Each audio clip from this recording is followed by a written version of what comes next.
Welcome back to Wealth Mavericks, the podcast where we help doctors unlock the secrets to building generational wealth. And today we're talking about getting the best work out of your employees.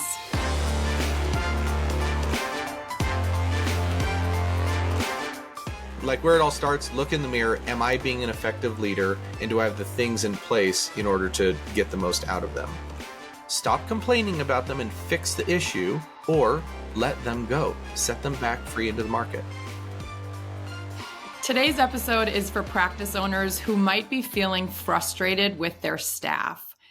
This stems from the work we do with our members. A lot of them are practice owners, and in our check-in calls, we're hearing some frustration. And as Joe just said before we recorded, even if it's just a handful of them expressing this frustration, to some level, all owners are probably feeling this because you've got your A players, but then very often you have people who you just wish were doing more. And so I had a few conversations where the problem is either complacency or an attitude of that's not my job.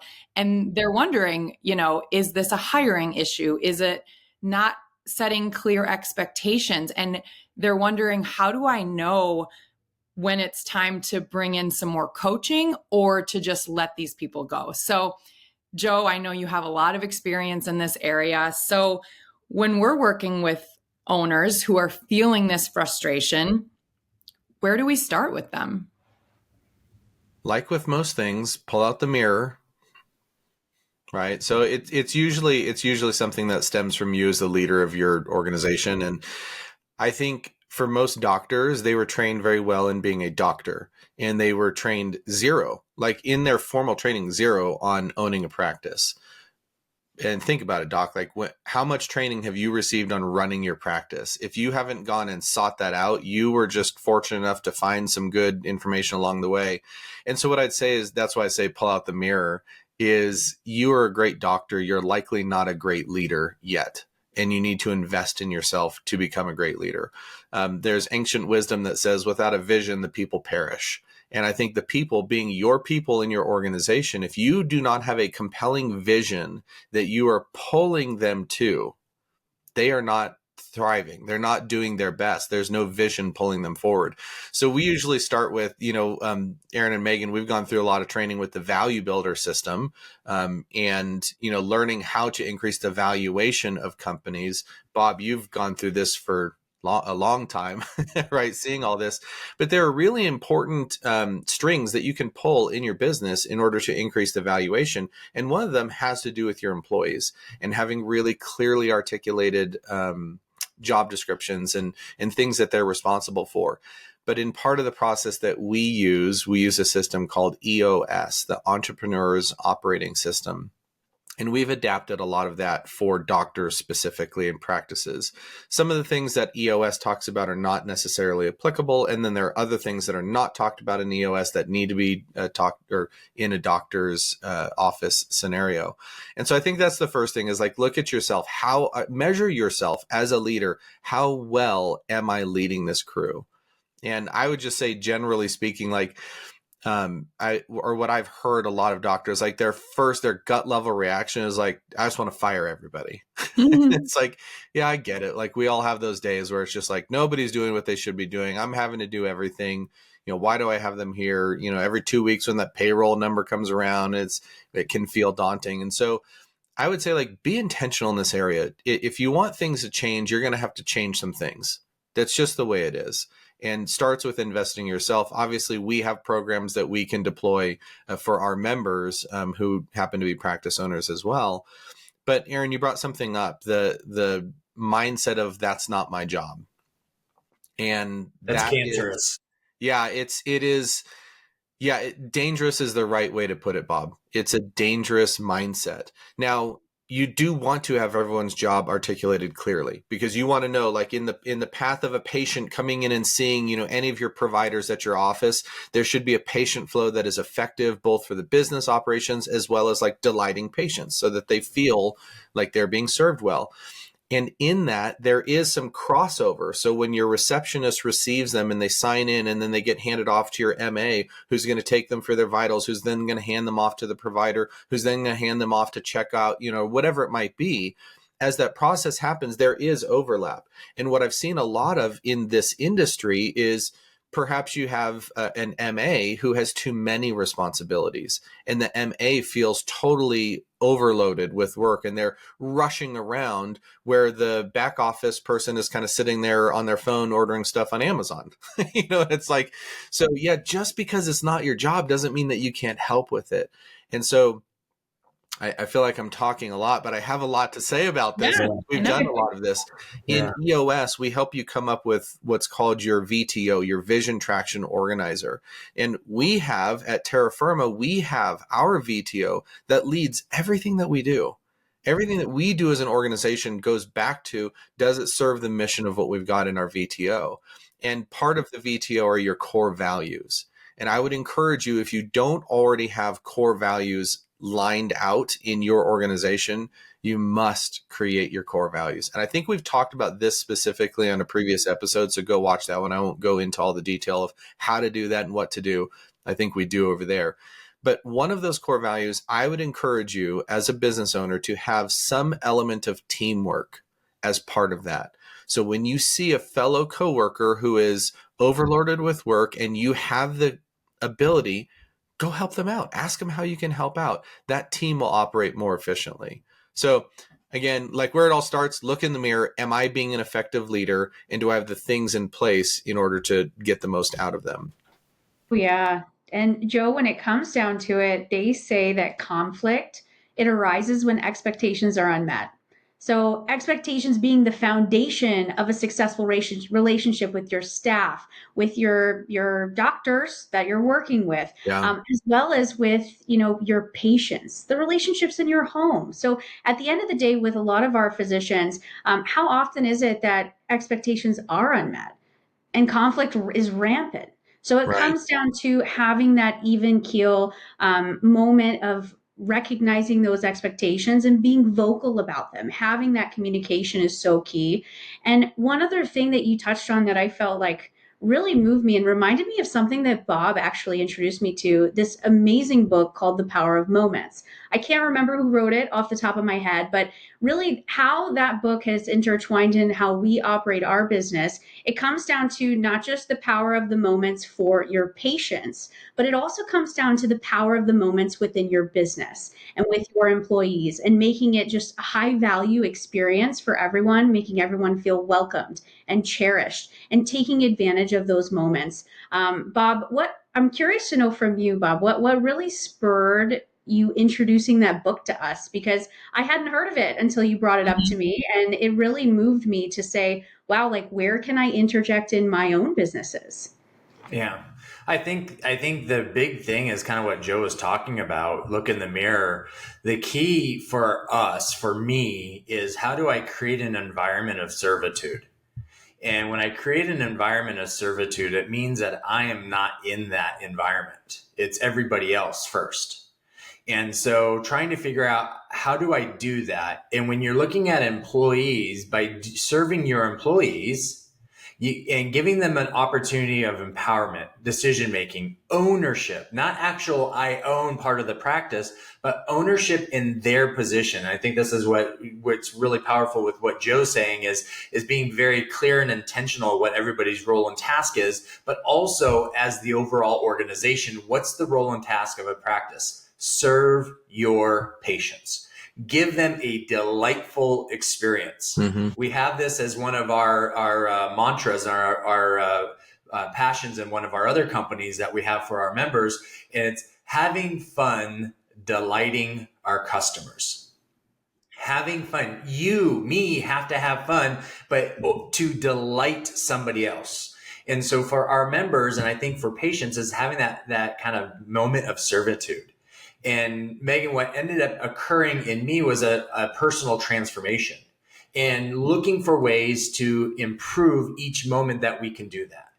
And this book came along in a period of time where we were trying to figure out, it was towards the end of the year, right? And everyone gives holiday cards and gifts and all this kind of stuff. And we were trying to be very intentional as to what can we do to show our members they're important to me, important to us.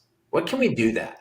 And by doing that, if we sent a Yeti, a branded terra firma Yeti, or a logoed hat or polo, right? That's about us.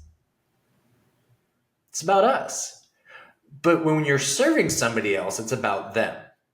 And so that book, when I read through that popped up in moments of, as a physician, how do you serve, or how do you make moments in one of your employees' moments in their life?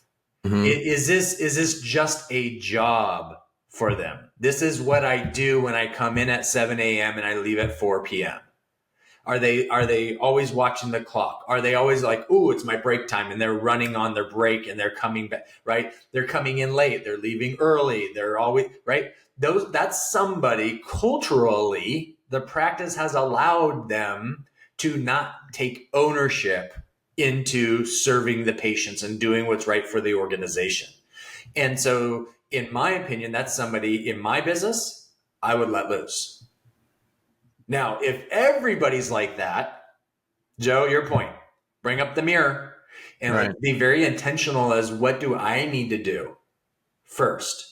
And going through this VTO for us was very powerful because it gave us a language that we all could connect to and understand. We were all very intentional about the language within that we could all be part of and have ownership of, to where the environment of terra firma is where everybody is very intentional how they're trying to serve the member.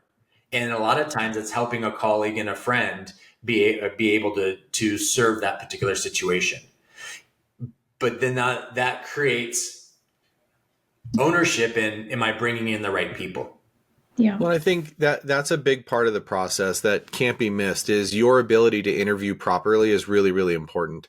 The way that most people is like, as soon as everybody checks the boxes, you're hired. It's like you've got the right degree, you've got the right credentials, okay, you're in. That's how most people go through the hiring process, and that's catastrophically wrong. Like there should be things that you're hiring for. So it starts all the way back there. So yes, are you being a good leader? Excellent. But then are you bringing the right people in?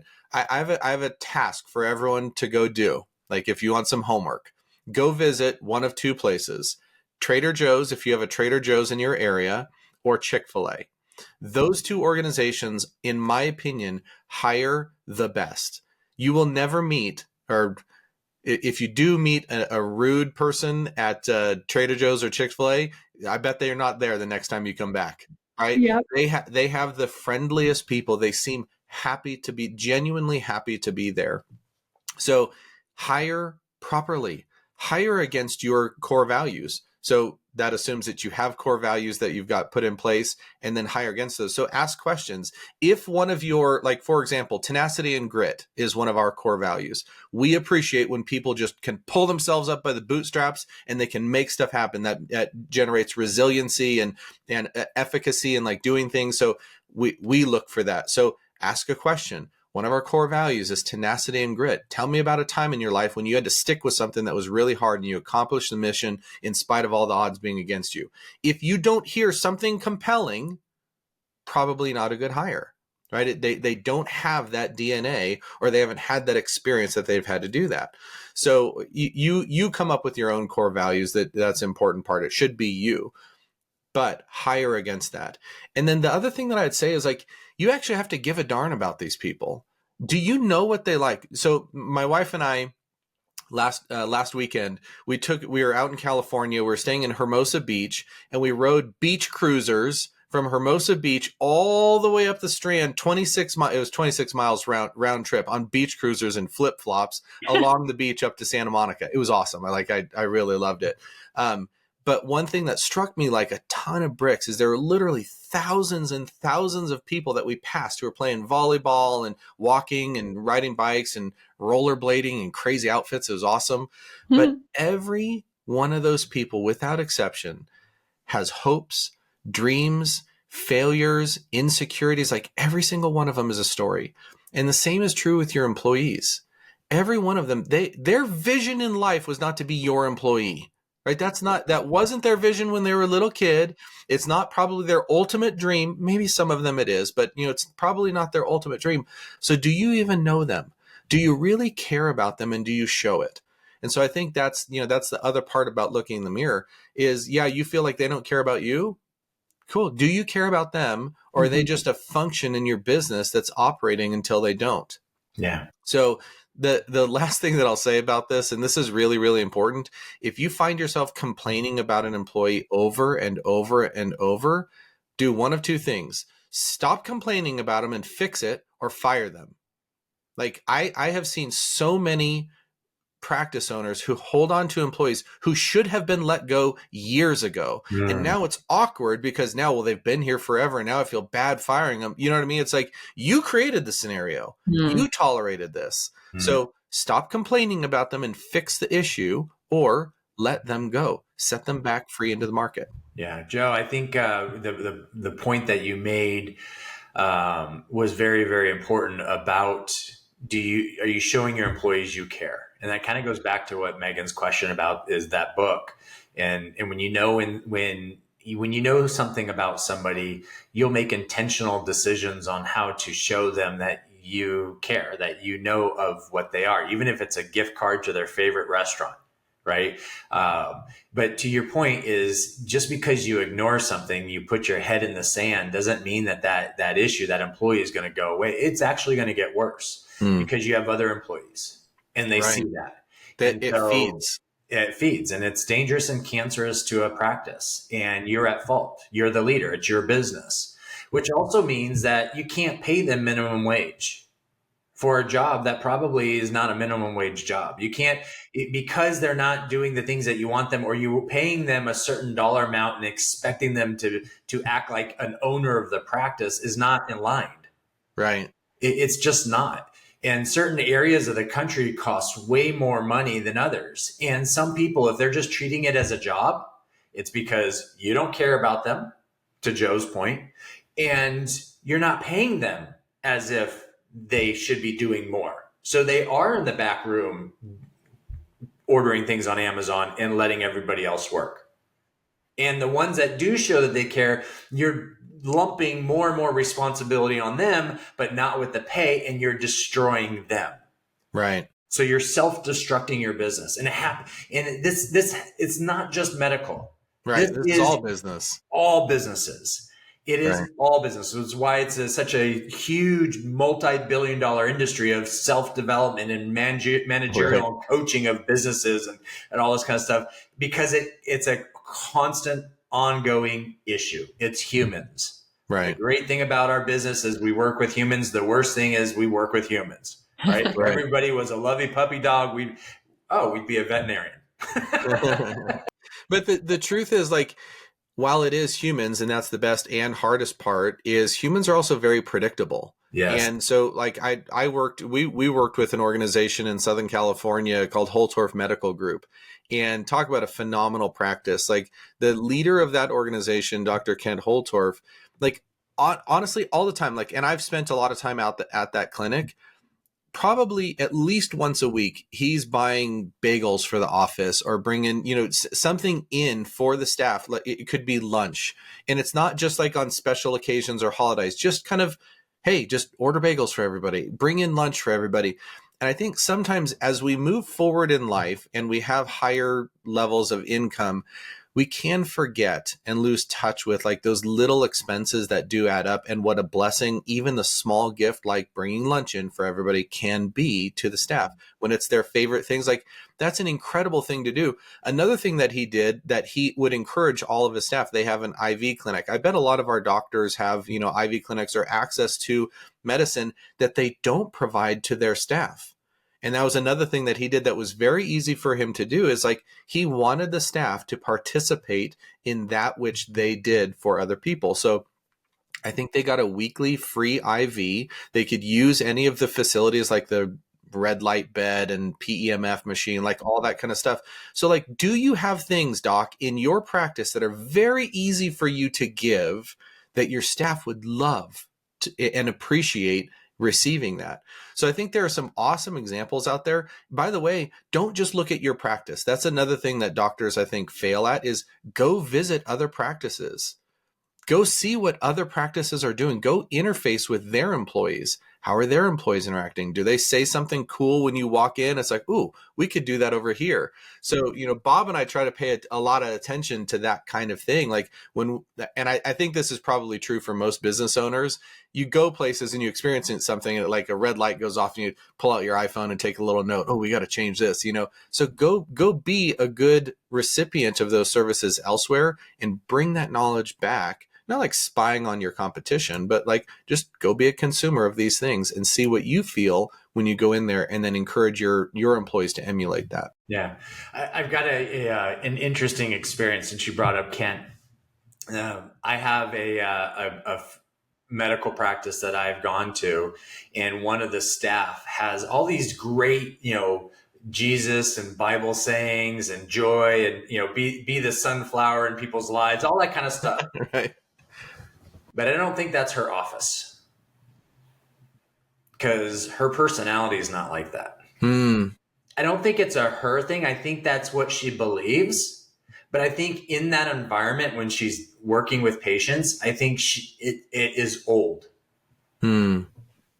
As she has built up scar tissue to where she puts these things up to remind her of how she is, but she doesn't express it. So those are things to feed her, but she doesn't give it out to the patients that are around, because quite honestly, when you have patients in a medical practice, like I joke with some of our members, it's not because they're there to say, hey, thanks, I feel so amazing and I feel good. Right? They're having moments, and some of them probably the literally worst moments in their life they've ever had. And the people in your practice, are they embracing that? Are they supporting that person? Are they loving that person? Right. And helping that person in those moments? It may be routine to you. It may be your job, but it's a life event in that patient's world that is shocking it to where you have no idea. Right. It's a huge responsibility you have. Huge. And you have to hire to that, because not all people are capable with dealing with that level of either emergency or trauma or whatever it might be. Honestly, there are a lot of people carrying trauma around themselves. And so that might trigger them. Like every time the patients come in, they could feel that. So I think you have to pay attention to that. I would encourage people to, if you haven't done this, and if it's possible for you to do like a secret shopper. Have one of your friends come in, go through your process, evaluate people so that they can see it through, I'll call it unbiased eyes. You have biased eyes. When you look at an employee and you hear or see the same thing and it just like sets you off, maybe it doesn't do that for anyone else but you. So some of it is like, look at it that way. So I think there are some really easy ways, to deal with humans to help them improve in their life, make them feel like they are part of a vision that they are moving the organization towards, and then make sure that they're really skilled. In EOS, they talk about the 3 criteria for holding a position. They call it the accountability chart, not the organizational structure, but the accountability chart. You have the role, what the role is. You have the description of that role, kind of what they're responsible for, and then the person who's in that role. You may have some employees who are in multiple roles because either you haven't grown to a place where you can afford to have a staff person in that, or multiple people. By the way, when you start, it's just you in all the roles, right? And a lot of our doctors started there, right? That's how it goes. And you want to move away from that. But the qualifications to be in that role are, do you get the role? Like, do you really understand what the function is? Do you want the role? Like, is your desire to be there, or you want to be doing something else? And then number 3, do you have the qualifications to do that? So gets it, wants it, capacity to do it. Those are the criteria. My guess is most of our doctors who are practice owners probably have staff who've been with them for a very long time. And the people who are in the roles, it's not serving the organization or the people very well. And that's where you're going to start to see either resentment. They say unspoken expectations are future resentments. And so you probably have some people who are resenting. They're resenting their role. They're resenting you. And by the way, as you succeed more and more, your paycheck changes a lot. Theirs does not. And sometimes, you now roll up in your fancy new car and people start feeling a certain type of way. And so you need to make sure that, again, to Bob's point, take care of your people the way that you want. And the other thing is, it's not all sunshine and roses, right? You got to expect, as a leader of an organization, I don't expect that everyone's going to speak so positively of me all the time. I know they're going to be in the lunchroom complaining about something I said or did. Like, that's going to happen. That's part of the normal dynamics. But more often than not, they should be singing your praises and excited to be there, or it's time to move on. Right. And Joe, you talked a lot about kind of something from a high level, but to narrow in on the specifics of it, what you give is what you receive in everything, in your relationships at home, in your relationships at work, in your life. So I feel like inclusivity is so important when you are considering employees, just like you would include your kids, just like you would include your spouse or your friends. So when I think of inclusion, it's funny, there's tons of stuff online, but it's so simple. It comes down to a few things. And Bob, you talked about this in your story a little bit about really just authentically being yourself and being yourself to your patients versus showing one thing and doing another. And I know that there's 7 topics that talk about being inclusive at work. And number 1 is being your authentic self, being brave enough to show up at your workplace, to be you and to exemplify that. And if you don't like how you look, again, pick up that mirror. We need to make some changes in your world. But the other things are pretty common knowledge. Speak up about it, be vocal, communicate, think about how you're communicating. Are you stressed running around the office, yelling at your teammates versus, hey, I have a problem, let's solve it. And coming from these places of personal experience is also very helpful. Challenging the stereotype of like what you think a doctor's office looks like when you're in with patients. Be different. Show up as you do in the places that are thriving in your life. And then also just supporting how everyone's different. Like Joe, you said, everyone has goals and dreams. Maybe perhaps the dream or the goal of the employee was not to just be your MA at the office. Perhaps they have a family goal or dream that they're working towards. So when you get to know people and you care, you can make that difference in their life just like you do in your patients as doctors. Mm-hmm. That's great. And I think it just comes back to what you said in the beginning. It starts with you. You set the standards of what you will accept and what you will not, both for yourself and for your staff. So even though you are the leader, if this idea of it's not my job, it is your job. All of it is your job. And how you do one thing is how you do everything. And when you operate at that excellent standard, it brings everyone around you up to meet that standard. So I hope this was helpful. I love this conversation. I sing Terra Firma's praises to everyone I know. Like, I've never worked with such a great organization. And it's because it's so purpose-built. Bob, you have attracted people who are like you, who just care so much about growth and serving. And that is just magical when you can build a team like that. And so, Doctor, I just encourage you. And, I have these conversations all the time and I understand the frustration, but if you don't have a team like that, keep the hope that you can have a team like that. It starts with you. And once you've done the work on yourself and really gotten that clear vision of who you want to be and what you want your organization to look like, that is a huge first step in achieving it. And I hope that you can experience, what we have. So thank you all. Can I bring up one more thing? This is critical. Because what we're talking about can lend itself to feel like, oh, it's all about kumbaya and like we're a lovely family. Like people talk about companies like, welcome to the family and all that kind of stuff. And I remember early in one of my businesses, I would actually tell people that. I would say, I hope your email at our company, your business email at our company is the last business email you'll ever have, because we're going to all retire together and it's just kumbaya and, you're part of the family. And I realized, like, when I had to start firing people for lack of performance, I'm like, oh, you don't fire family. So what is this? And I think there is a natural progression as you build your practice, as you build your business, where there is that season where it does feel like kumbaya and it does feel like sunshine and roses for everything, until you hit the proverbial like tension point in your business and everyone is tested and it happens simultaneously. That doesn't feel so much like a family. That feels more like a high performance team. And, I heard, I can't remember I can't remember which quarterback was talking about, but a very famous quarterback was talking. And you see like those classic battles, like Joe Montana and Steve Young, Tom Brady when he took over for Bledsoe. Like these battles between these epic players, Brett Favre and Aaron Rodgers, right? So you see these battles, and it's like you're the hero until you are no longer the hero, and then guess what? You're not part of the family. We're trading you so we can get an extra pick in the draft next year. So I think that's the important part, is not to just fall down this path of like, it's lovely all the time and look at how awesome we are, this family. It is a high performance team, and that's what you should be expecting.